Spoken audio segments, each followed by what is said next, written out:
Então, sejam todos bem-vindos ao meu canal. Eu sou o Marcos e neste vídeo de hoje eu vou estar falando sobre a grande importância da igreja na Idade Média, pois foi a própria Igreja Católica que construiu a civilização ocidental, como vários preceitos que ela desenvolveu, como a ciência, a arquitetura, a filosofia, a própria, entre vários outros, etc.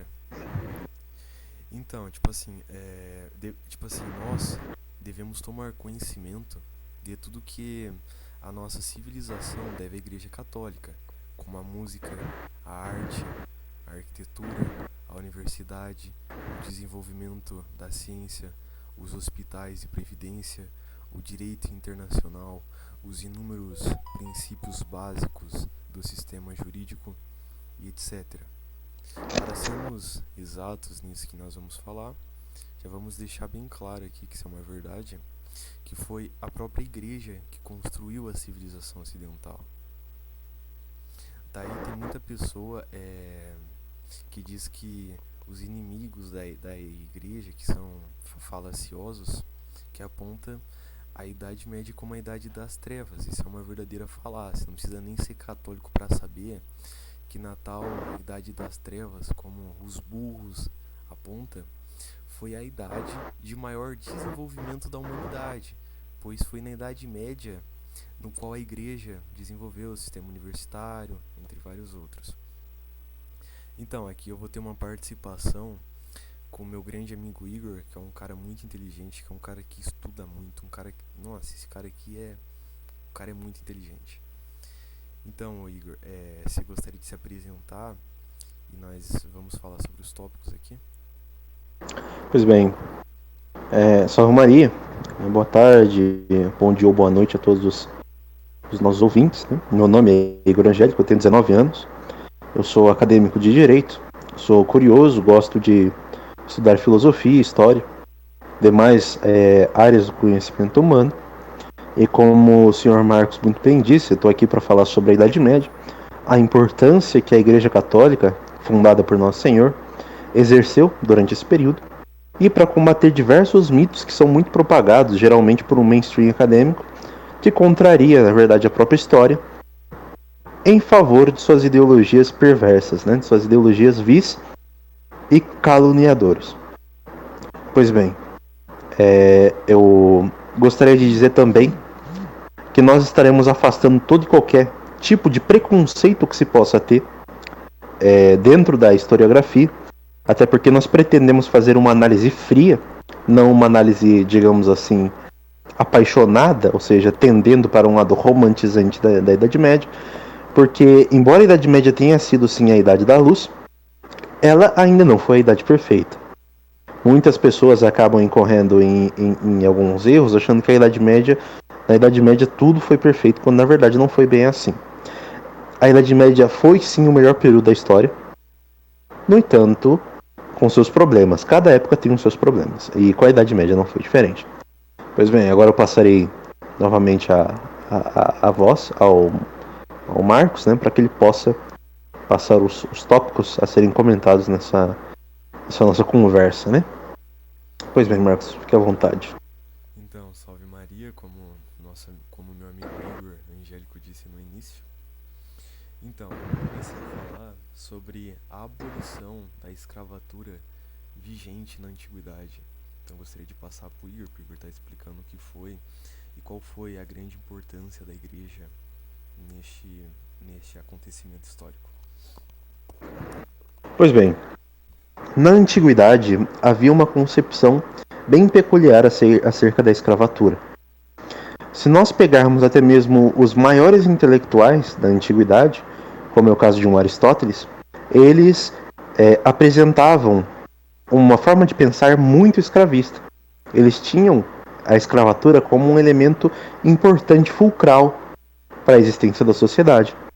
O Aristóteles, por exemplo, agora vai me fugir a memória se foi no Ética ou na Política, creio eu que tenha sido na Política, logo nos primeiros livros, onde ele diz, no caso, que é bom para o escravo que ele o seja, porque o senhor desse escravo, quando escraviza, né, essa pessoa, está basicamente ajudando-a a exercer a sua natureza, porque o filho de escravos nasceu para ser escravo. Sendo assim, nessa concepção oriunda da política aristotélica, quando se escraviza alguém, se faz algo bom, porque você está ajudando essa pessoa a exercer o seu papel de escravo, por descender de uma família de servos, né? Servos escravos.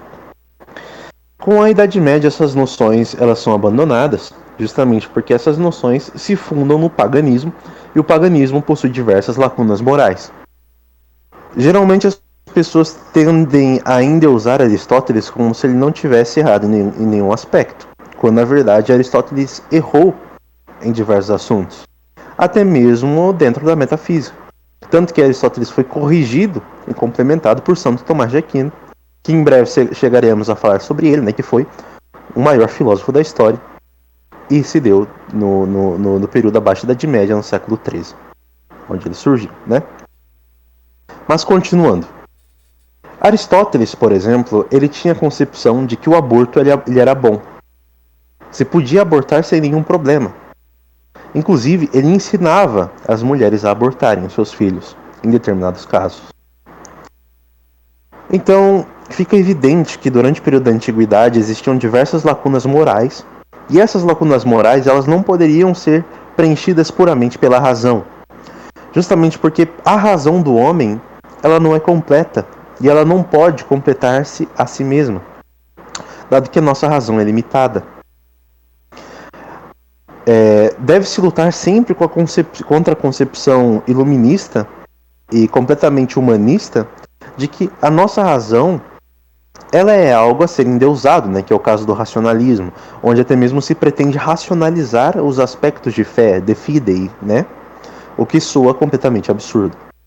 A nossa razão ela possui diversas limitações e existem N coisas que não podemos dizer, puramente pela operação da razão natural. Essas coisas elas só podem ser resolvidas através de um norteamento moral que surge pela revelação espiritual. E aí entra a importância da Igreja Católica. A Igreja Católica ela moralizou esses costumes bárbaros, existentes até mesmo nos pagãos civilizados, e aboliu a escravatura, de forma que a noção de escravo por natureza, entre aspas, deixasse de existir. Na Idade Média, pouco houve escravidão. Eu estaria mentindo caso eu dissesse que nunca houve. Na verdade, houve sim. Nós temos, por exemplo, o rei Égica dos visigodos, né, que decretou que os judeus deveriam ser escravizados. Acho que isso no século VII, Império Visigótico. Ocorreu no 17º concílio de 17º concílio de... Não lembro, me fugiu a memória agora, mas se vocês pesquisarem sobre... lembrei, 17º concílio de Toledo. Perdão, né, que agora nós estamos gravando às 2 horas da manhã, quase, estou morrendo de sono, então algumas coisas acabam por me fugir à memória. Mas continuando, mesmo nesse caso do rei Égica, a escravidão ela não ocorria da mesma forma como se ocorria na antiguidade. A escravidão ela era mais uma forma de servidão obrigatória, no sentido de que não se era proprietário de ninguém, ou seja, você não poderia quebrar as pernas do seu escravo caso quisesse. Já na antiguidade, isso aconteceria. Entende? Isso poderia acontecer, tanto que aconteceu. Foi o caso, por exemplo, de um excelente filósofo, um filósofo estoico, né? Que foi o Epiteto, que ele era um escravo. E, inclusive, o seu senhor foi lá e quebrou uma de suas pernas. Curioso é que Epiteto ele conseguiu a sua liberdade, ele deixou de ser escravo, e depois que ele se tornou livre, ele se tornou um dono de escravos. Então a gente consegue perceber aí que na antiguidade havia um senso muito baixo de empatia, porque o Epiteto, por exemplo, ele não conseguia se colocar na posição do outro, justamente pela ausência de um pilar moral mais sólido, ainda que o estoicismo seja bem moralista.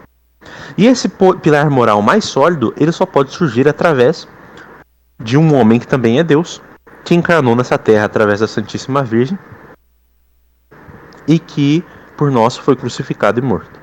E também ressuscitou ao terceiro dia. A Igreja Católica ela acabou cumprindo esse papel, e mesmo os casos raros de escravidão, como eu estava dizendo, que ocorreram na Idade Média, foram casos extremamente mais sutis, por assim dizer, extremamente mais leves do que aqueles vigentes durante o período da Antiguidade. Tanto que a escravidão ela só vai retornar a ter força durante o Renascimento, a Renascença, né, que se inicia ali no século XVI, mais ou menos. Não exatamente, mas mais ou menos. Onde a igreja ela perde sua força, dado que naquele contexto ocorrem as revoluções protestantes, né? E também que ocorre o renascimento da cultura antiga.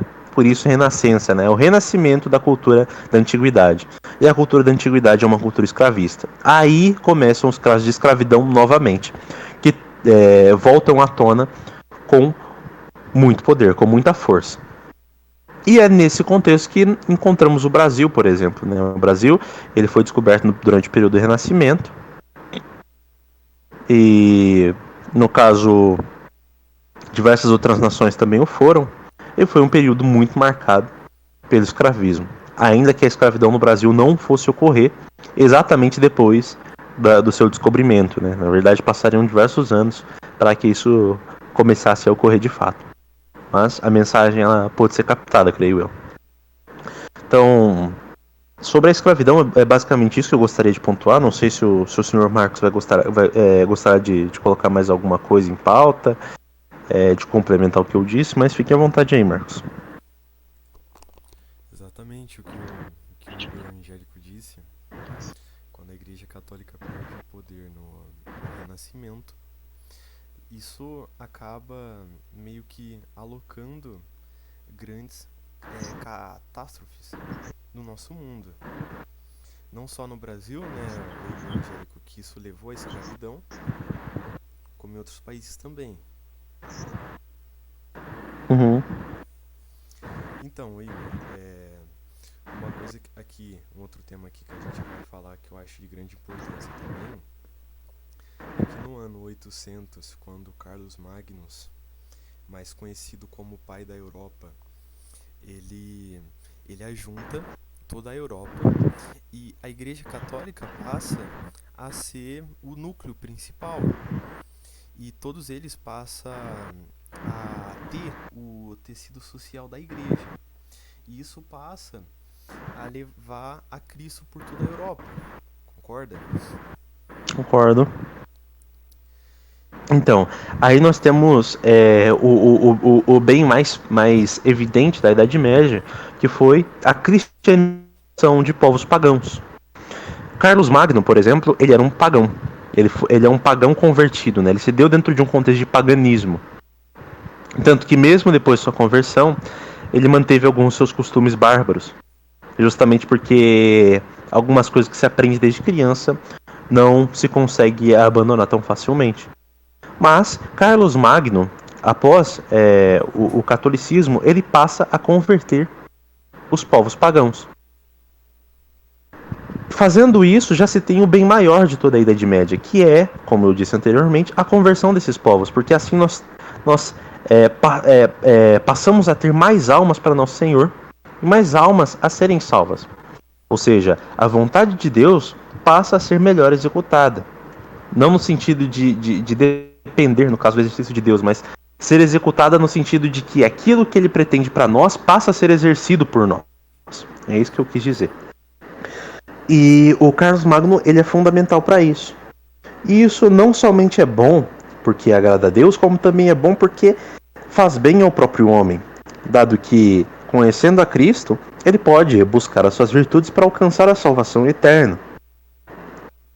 Então, são outros pontos importantes a serem levantados. Já pegando de gancho, né, sobre esse assunto, Marcos, que você tocou sobre o Carlos Magno, a gente pode estar falando também sobre a educação na Idade Média, que tem a mão de Carlos Magno, né, que é muito importante, e sobre a criação das universidades, que é um tópico bem interessante. Então, se o senhor puder me conceder a honra, eu gostaria de falar um pouquinho sobre isso, dar umas breves pinceladas sobre essa questão, por favor. Sim, com certeza. Então, a gente pega, por exemplo, na antiguidade, anteriormente à Igreja Católica, a gente pega, por exemplo, Pitágoras. Pitágoras, entre outros filósofos, quando ele ia passar um conhecimento para os seus discípulos tinham que fazer um juramento que não iria passar aquele conhecimento para mais ninguém. Daí, quando veio a Igreja Católica com aquela mensagem de Cristo, ide e ensinai a todos, a Igreja Católica passou a proporcionar para a civilização ocidental a escola, onde todos aprendiam a ler através da Sagrada Escritura. E as escolas eram grátis. Não era algo que você deveria pagar para ter uma boa educação. E, além do mais, além da pessoa aprender a ler, aprender a escrever e aprender a raciocinar, a pessoa aprendia mais sobre a palavra de Deus, aprendia mais sobre a Sagrada Escritura. E se o Igor puder falar em relação a este tema sobre as escolas e depois passar para a criação das universidades, dos grandes filósofos como Santo Alberto Magnus, que desenvolveu a arquitetura, São Boaventura e o nosso belíssimo filósofo Santo Tomás de Aquino, agradeceria passar a palavra para o Igor. Pois bem, é um tópico bem interessante, inclusive é um tópico que dá para estender muito, assim, por um episódio de mais de 2 horas, exclusivamente sobre as universidades e a intelectualidade na Idade Média. Mas sobre essa questão da gratuidade, é algo muito interessante a ser pontuado. Existe um livro chamado Os Intelectuais na Idade Média, que foi escrito pelo historiador Jacques Le Goff, né? É um historiador muito conhecido, inclusive, e muito prestigiado dentro dos meios acadêmicos, ainda que ele não seja um católico, né? Ele, inclusive, é esquerdista.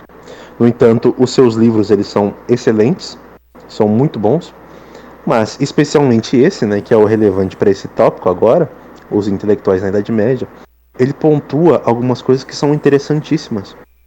Ele diz, por exemplo, que para que as pessoas ingressassem e tivessem acesso ao ensino, não precisava de muito, não era necessário muito. Era necessário basicamente você fornecer, no caso, algum livro, né? Por mais que os livros eles tivessem um preço um tanto quanto elevado perto de outras coisas, não era um preço absurdo, era um preço ok. Se você trabalhasse ali por alguns dias, você conseguiria comprar um livro. Você teria que dar um livro para um professor, e se eu não me engano, um copo de tinta e mais alguma coisa que eu não me lembro. Mas eram materiais bem acessíveis e você os fornecia apenas uma vez. Deu isso aí, pronto, você tem acesso ao ensino universitário e assim continuará, porque a igreja ela bancará todos os seus estudos. E isso é muito interessante porque a gente vê que na Idade Média era muito mais fácil você ingressar nos estudos universitários, não porque se tinha, digamos assim, em sentido amplo, uma maior facilidade de aprendizado como nós temos hoje. Isso é falso. Hoje nós temos uma facilidade de aprendizado muito maior, porque através da internet eu consigo ter contato com diversas obras, sem precisar sair de casa, sem precisar comprar nada. Na Idade Média as pessoas não dispunham disso.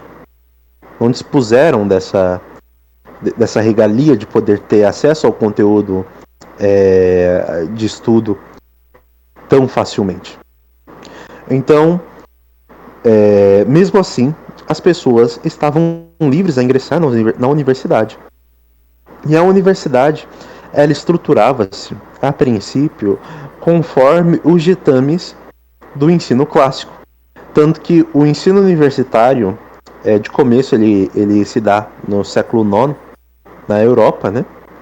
Através das instituições do Império Carolíngio, né? As primeiras universidades, e sob a orientação do monge Alcuinus, que inclusive foi aquele que prescreveu, né, o trivium e o quadrivium, ou seja, as 7 artes liberais, assim estudadas pelos membros universitários.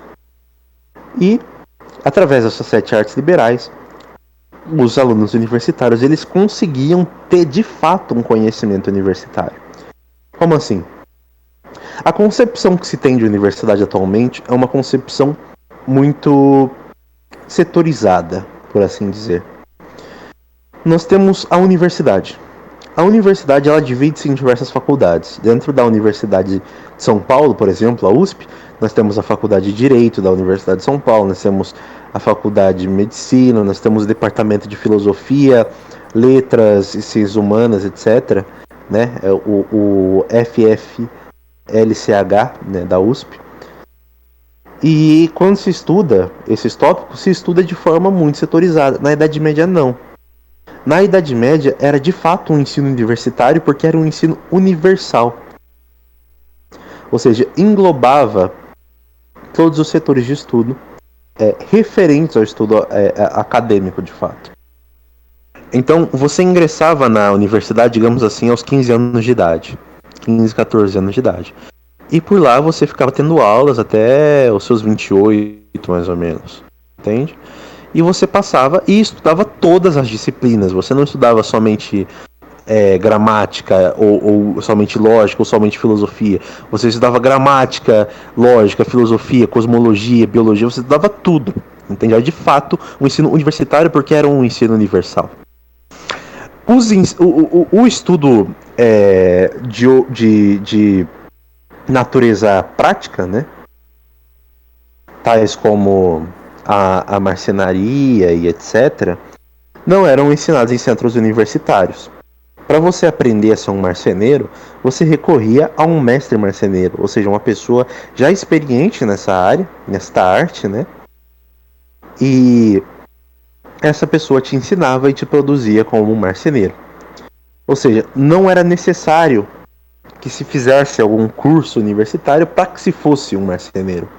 O curso universitário ele era estritamente voltado à intelectualidade mesma, onde se começava com os passos retos da lógica, da gramática, e se terminava na filosofia e na teologia sagrada, que são as mais altas disciplinas. E na atualidade nós temos algo que é quase que diametralmente oposto. Justamente porque hoje se recorre às universidades não pela intelectualidade em si mesmo, mas sim pelo propósito de se realizar uma arte prática.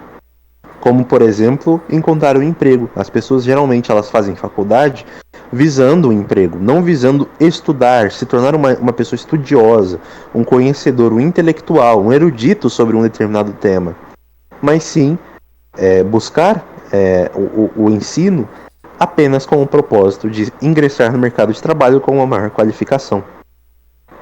Então, a universidade na Idade Média, ela era de altíssima qualidade, muito melhor do que a atual que nós temos. Dado que o foco era produzir pensadores, e não produzir, no caso, mera mão de obra a ser inserida no mercado de trabalho, mas sim oficiais do pensamento, pessoas cujo ofício era a intelectualidade. Atualmente não. Atualmente a maior parte, a grande maioria entra no propósito de se graduar para arranjar um emprego. Alguns poucos fazem pós-graduação, lato sensu, outros fazem mestrado, né? Mas geralmente fazem mestrado visando um emprego melhor, mesma coisa em relação ao doutorado. Então se torna algo muito vulgar, né? O ensino universitário atual que nós temos hoje em dia. Na Idade Média não. O ensino universitário era algo nobilíssimo, era algo realmente que é resplandecente, né? Era algo lindo. E isso nós não temos hoje. Já fazendo uma ponte sobre essa questão da intelectualidade na Idade Média, gostaria de falar sobre São Tomás, né? Eu vou me abster de falar sobre São Alberto Magno e São Boaventura, além de Guilherme de Alverme, etc.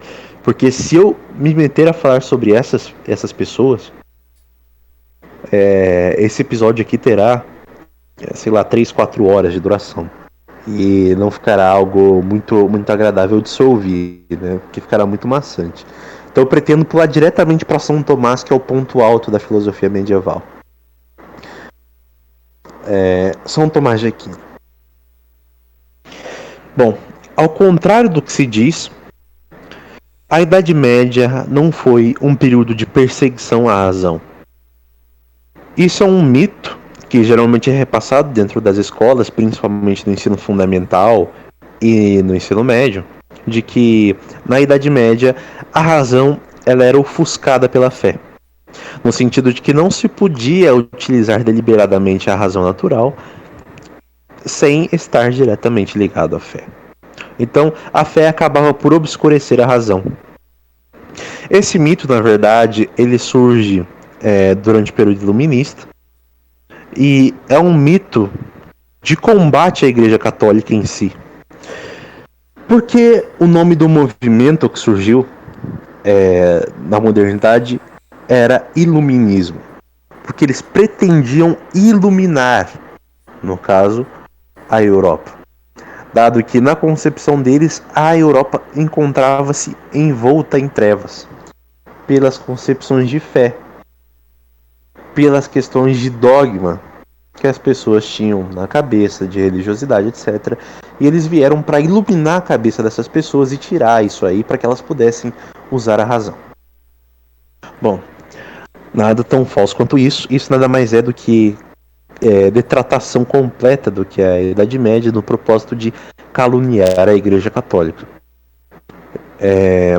Na verdade, a fé durante o período medieval não ofuscava a razão, iluminava a razão.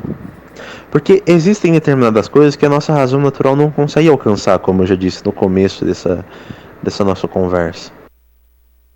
E essas coisas se devem justamente à limitação da nossa razão natural. Então, como nós podemos colocar no patamar de maior importância a nossa razão, sendo que a nossa razão não consegue suprir as necessidades mais importantes do homem, como, por exemplo, saber para onde ele vai? Essa é uma pergunta muito interessante, né? Para onde nós vamos? Aristóteles, no De Anima, né? Ele fala sobre a imortalidade da alma. Ele diz que a alma é imortal, só que ele não sabe para onde a alma vai após a morte do corpo. Essa resposta quem nos dá é a Igreja Católica.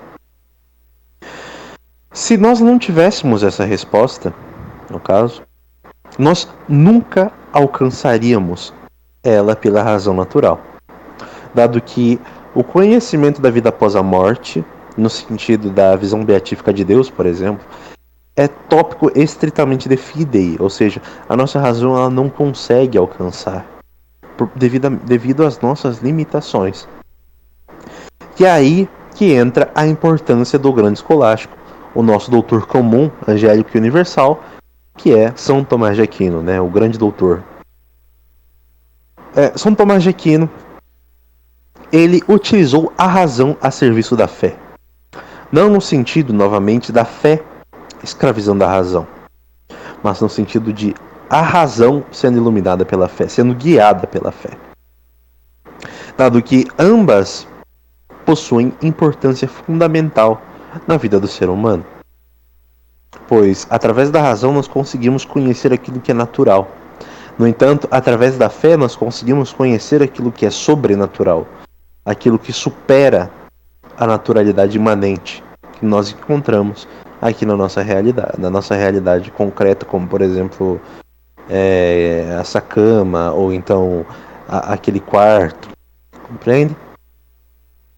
E São Tomás, ele consegue ordenar isso muito bem.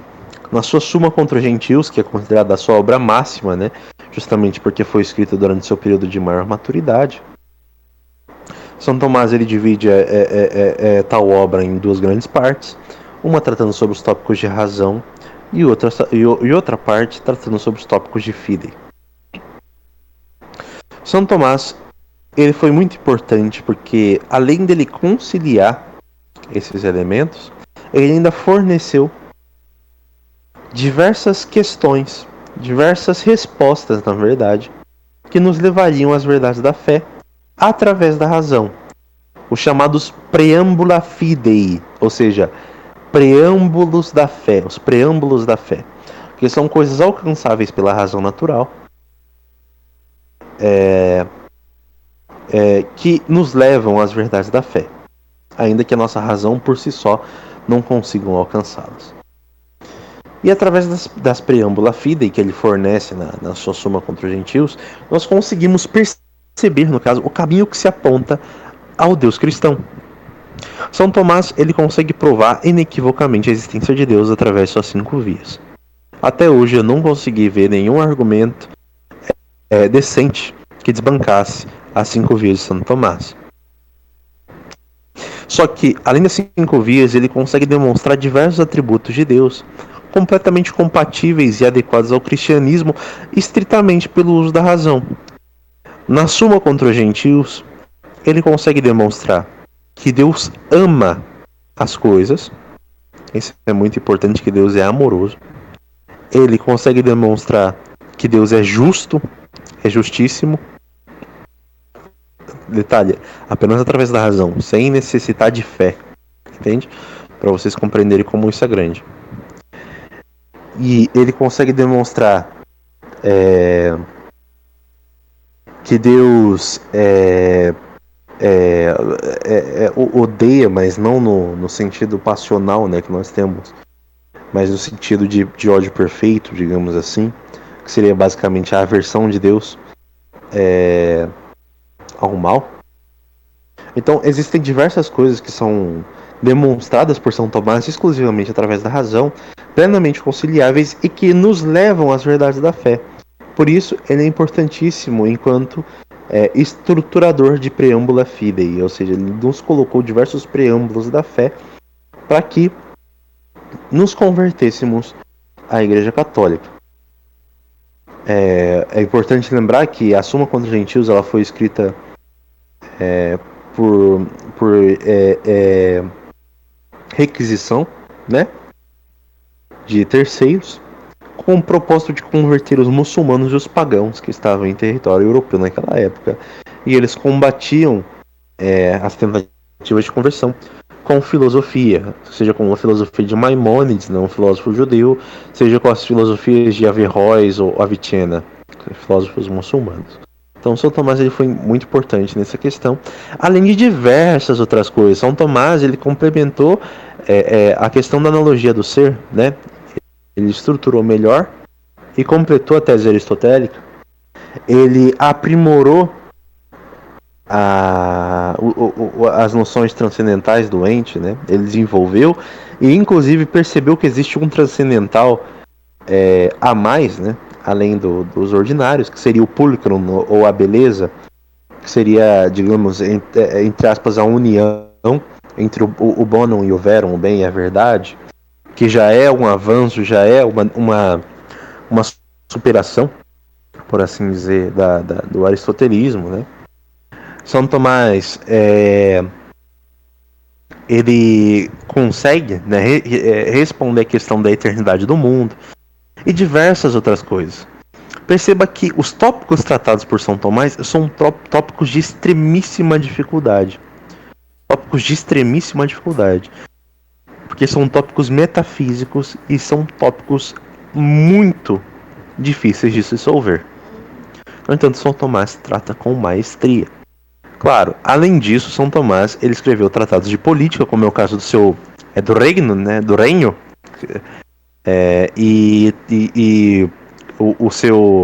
as suas cartas, né, aos monarcas, ao rei de Cipro, etc., onde ele dava dicas de economia a serem tomadas pelos regentes, medidas políticas a serem tomadas.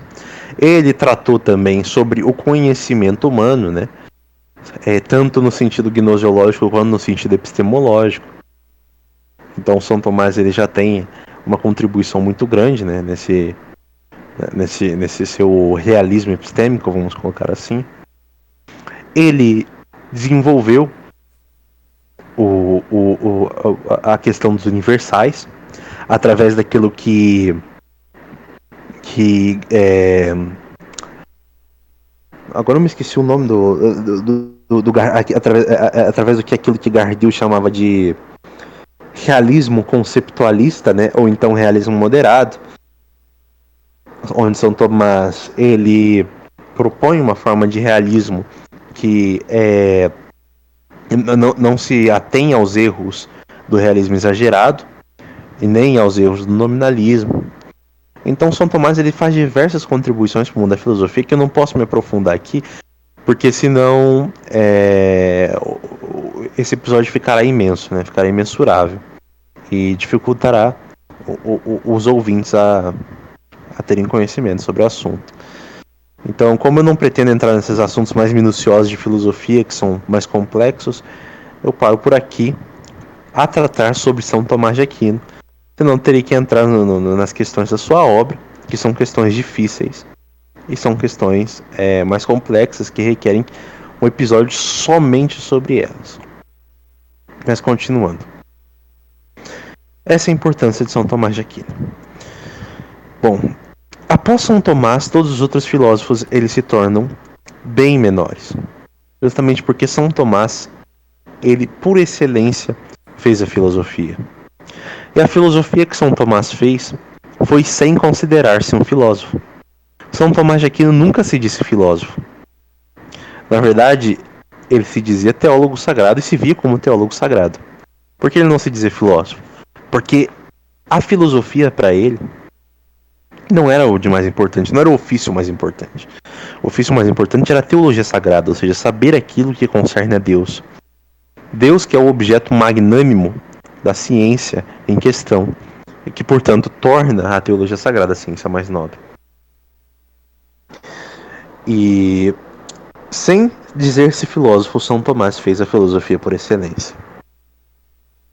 É isso. Se quiser ir para outro tópico, Marcos, que eu já me estendi demais sobre isso aqui. O Igor deixou bem claro tudo isso que ele falou com muita veemência. E vamos passar para o próximo tópico, sobre como a igreja harmonizava os reinos. Sim. Muito interessante. Sobre a questão da harmonização dos reinos, é que geralmente essas pessoas mais ligadas ao círculo de história fazem críticas extremamente raivosas, né? Críticas extremamente ferozes ao regime absolutista. Sendo que é importante lembrar que a Igreja Católica ela teve papel fundamental na garantia de monarquias orgânicas tradicionais não absolutistas na Idade Média. Justamente porque durante o período da Baixa Idade Média vigorou o modelo de vassalagem, ou seja, onde havia uns vassalos. No caso, os vassalos e os suceranos, né? Então, por modelo de servidão, nós tínhamos lá os camponeses, que eram servos dos senhores feudais, que eram servos do rei, e os reis, que eram servos do Papa. Então, todos os reis, eles eram servos do Papa.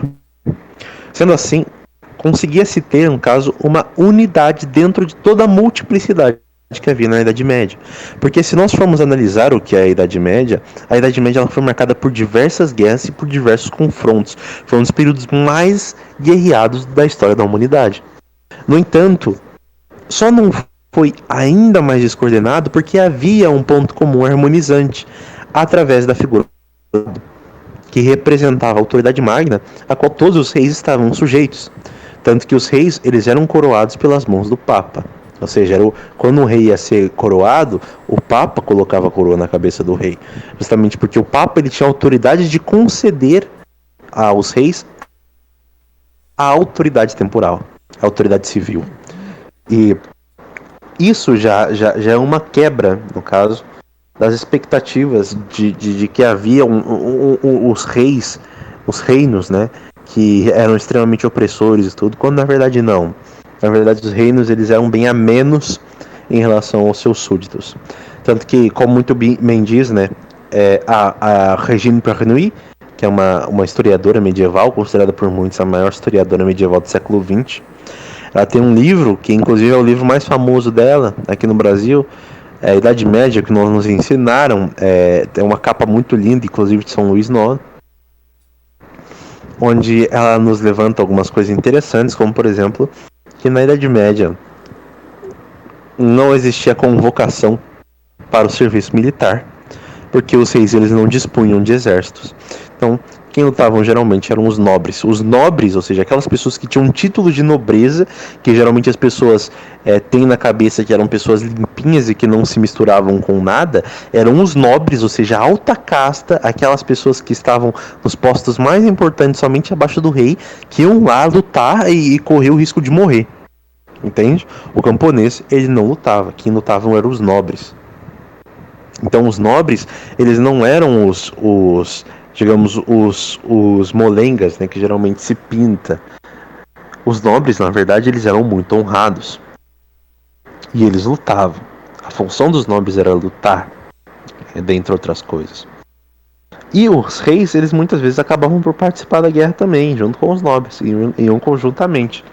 Então nós vemos que os próprios membros da alta casta, eles garantiam, no caso, a harmonia dos reinos, através da sua própria força. Não convocavam, por exemplo, pessoas camponesas, membros pessoas que eram membros do campesinato, para pessoas que pertenciam ao campesinato para fazer essas atividades, e faziam eles mesmos.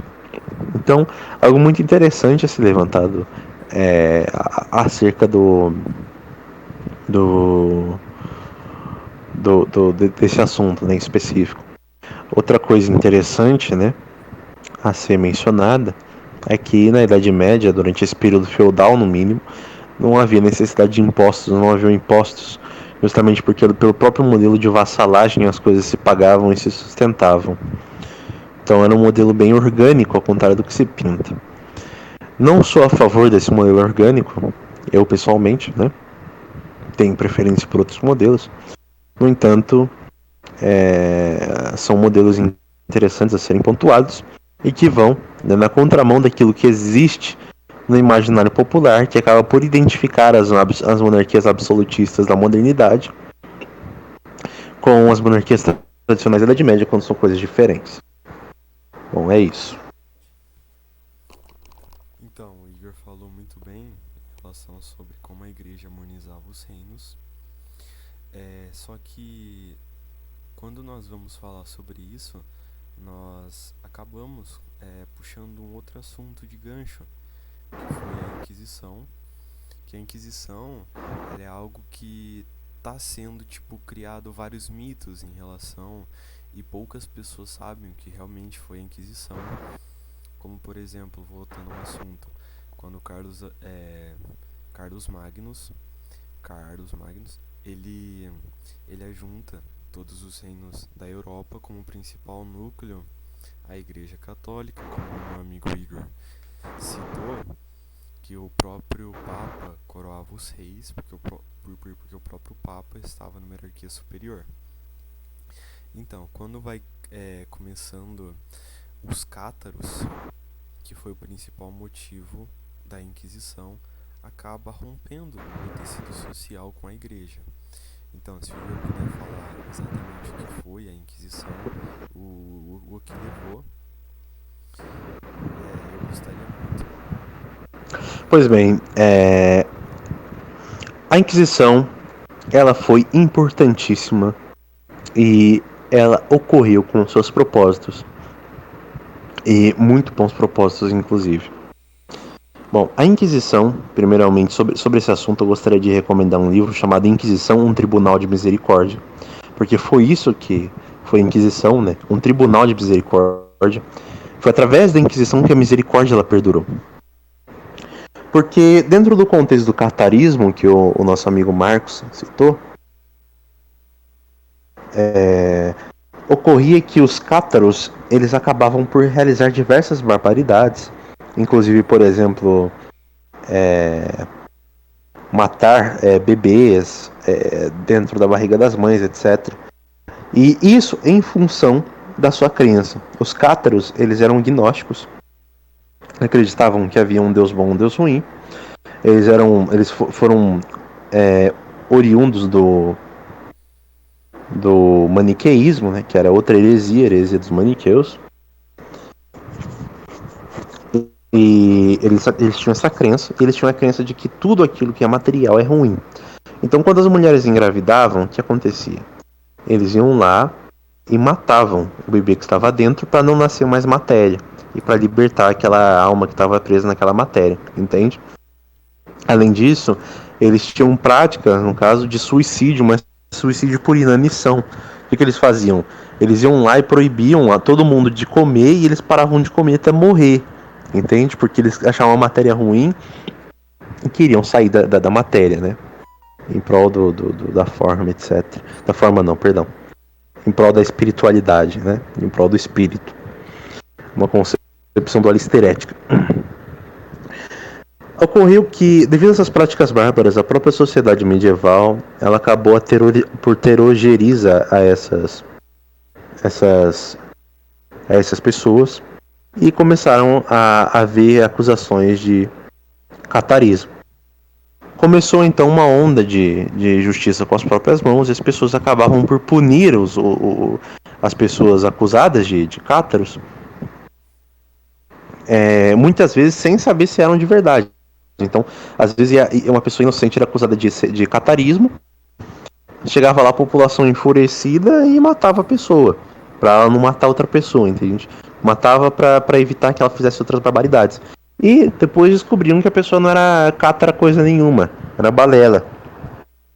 Então a Inquisição ela surge para ser um tribunal de misericórdia, porque assim essas pessoas elas passam a ter chance de serem julgadas, elas podem, no caso agora, ter um julgamento. Então pessoas que antes eram executadas a sangue frio, sem nenhum tipo de equanimidade, né, sem qualquer tipo de justiça, agora não tinham uma chance, por exemplo, de se mostrarem inocentes. Caso fossem pessoas de fato praticantes do catarismo, elas tinham um prazo para renunciar essa doutrina. Então, a Inquisição, além de dar a chance para pessoas inocentes se defenderem, ela também fornecia aos cátaros uma chance de redenção, abandonando essas doutrinas heréticas. Então, o Tribunal da Inquisição, o Tribunal do Santo Ofício, ele foi muito importante e foi de fato um tribunal de misericórdia, porque contribuiu para tudo isso. A Inquisição ela se estendeu por diversos momentos, né? Nós temos essa Inquisição a respeito do catarismo, depois nós temos as Inquisições particulares, como Inquisição Portuguesa, Inquisição Espanhola, Inquisição Italiana. Essas aí são mais pormenorizadas, e se eu começar a falar sobre elas vai ser um assunto histórico muito denso, então eu pretendo terminar o tópico da Inquisição, né? Tribunal do Santo Ofício, por aqui mesmo, né? Para que as pessoas leiam o livro o Tribunal, perdão, Inquisição, um Tribunal de Misericórdia.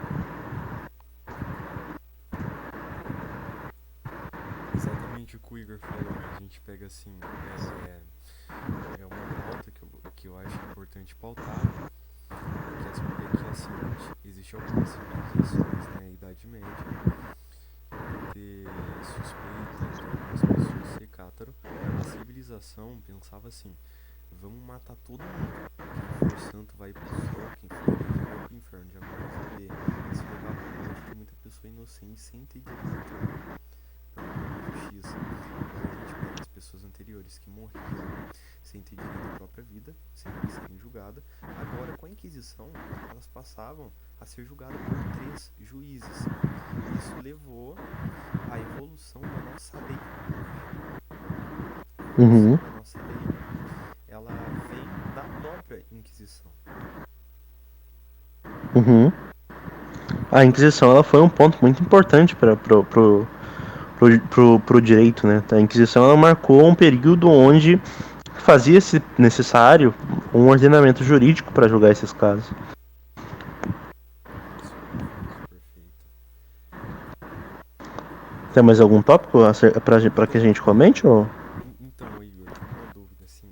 Então, como você citou anteriormente, as mentiras que foram impostas sobre a Idade Média, como a Idade das Trevas, sobre a Inquisição, entre vários outros temas.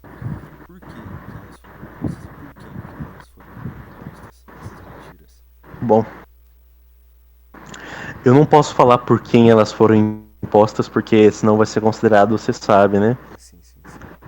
Contra um determinado povo, com um determinado nariz, né? Sim, sim, Não vou sim. falar assim, mas é um nariz grande. Não falarei de quem é esse povo, mas é um povo que tem um nariz grande e que sempre teve interesse em destruir a Igreja Católica. Sempre teve. Tanto que os judeus eles financiaram a. Eu falei quem são. Droga. Mas continuando. Se eu for preso amanhã, Marcos, você sabe o motivo. Continu...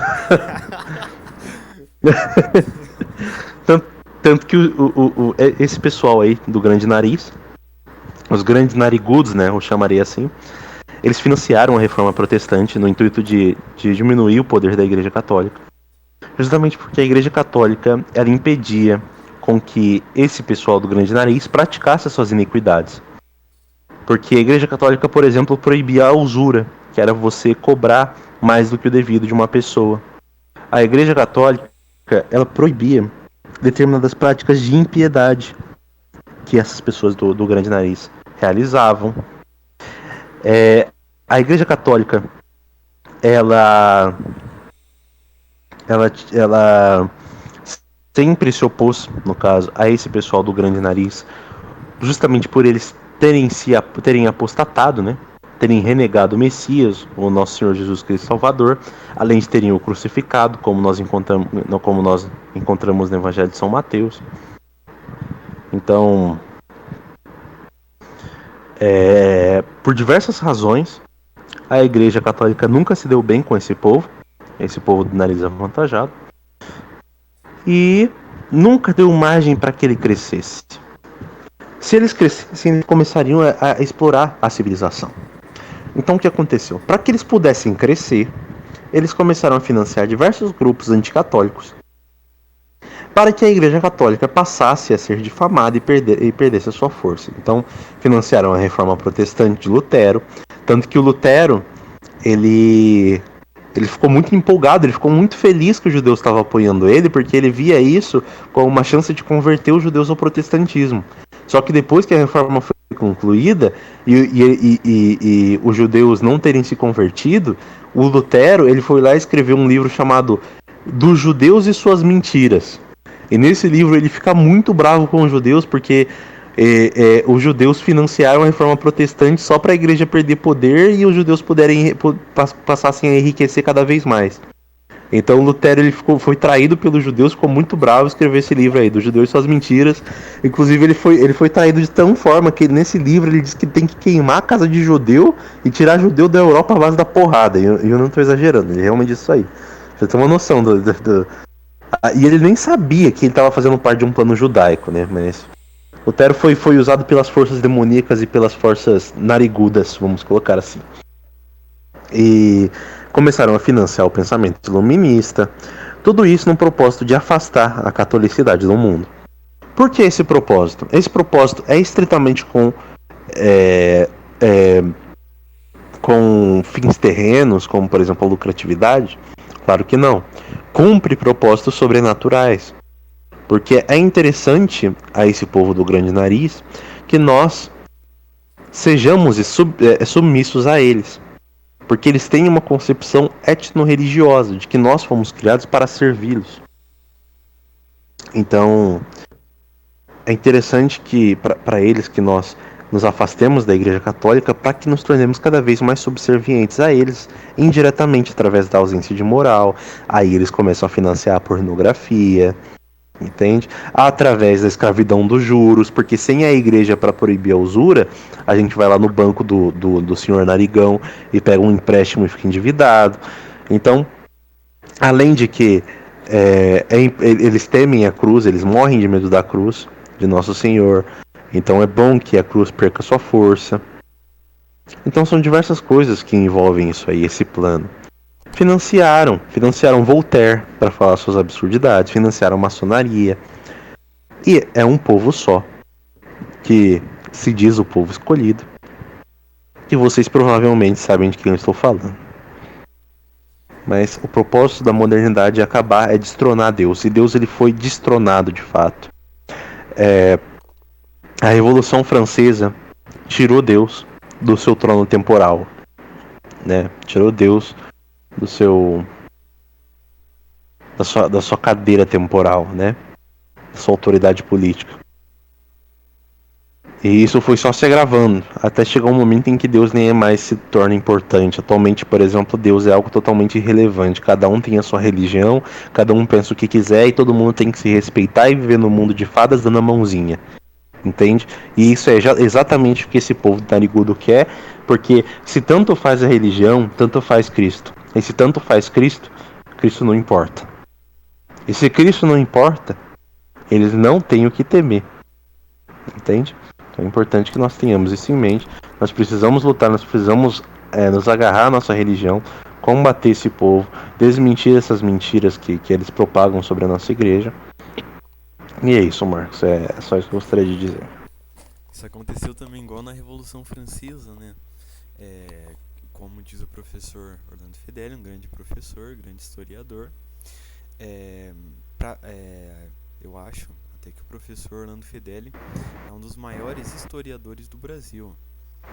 Então, sim.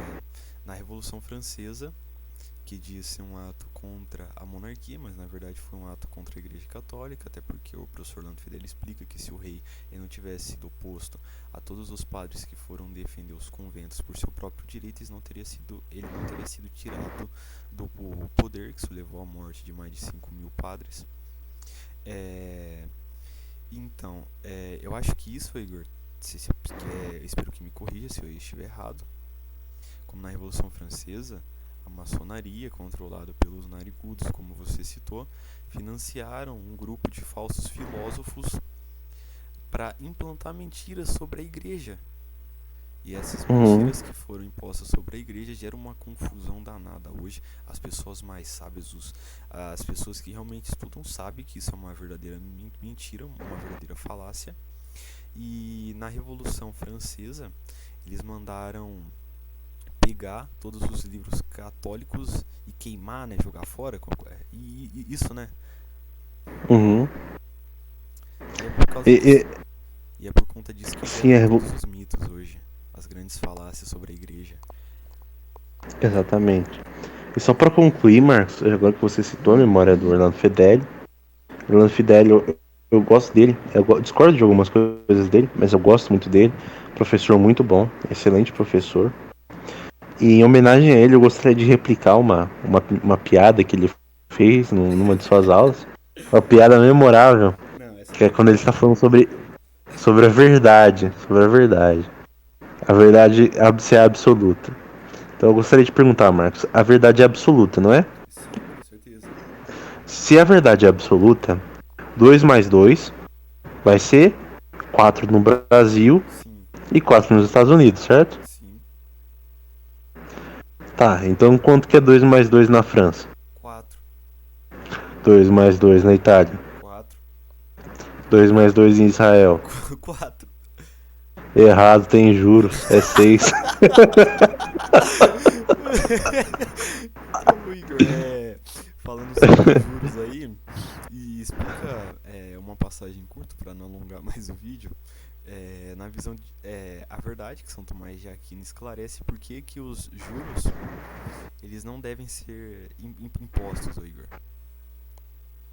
Tudo bem. O São Tomás ele diz que juros é uma forma de roubo.